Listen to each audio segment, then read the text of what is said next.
You need to become self-interested. The world currently suffers from a culture of nice.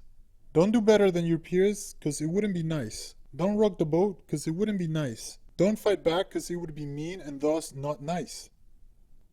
What you need to start doing is thinking basically like a businessman. Is the juice worth the squeeze in anything you do?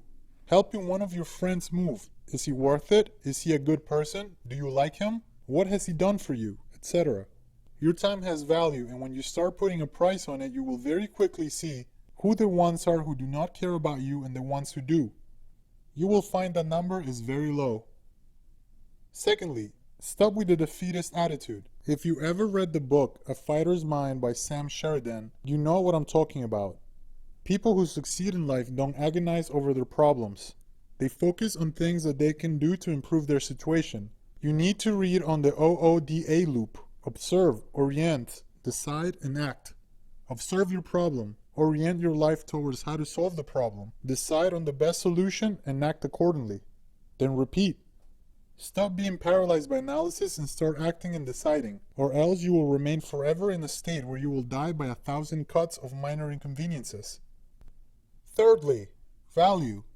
You need to start treating yourself like you respect yourself. Good posture, good well-tailored clothing, a well-kept apartment, and clean, powerful language. Every action you take, you should ask, would a person who respects himself really do this? Finally, vet people and everything around you. The things that you allow in your life will ultimately advance or hinder you. Be very careful, be hyper-judgmental, and if they aren't up to your standards, then toss them aside. This goes the same way with thoughts, ways of thinking, etc. Now I'll tell you what's going to happen. You're going to read this advice and you know what will happen? You will forget. You'll get really motivated for a day or two, or even a week, and then you'll start getting hard, or start getting difficult, or you will get distracted and then you will be right back here to bitching. Only this time a year will pass and nothing has changed.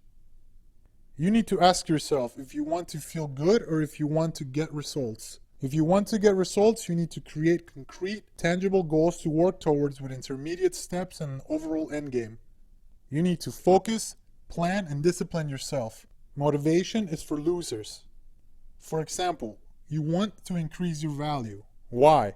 Life is easier when you look attractive and have value. How do you increase your value? Being fit is one. How do you define being fit? X, Y, and Z. What's the height and weight? How much lifting does it mean? How far do you have to run? What do you have to eat? How do I find out?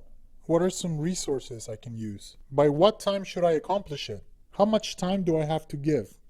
The more you plan and the more detailed the plan is, the better your chances of success.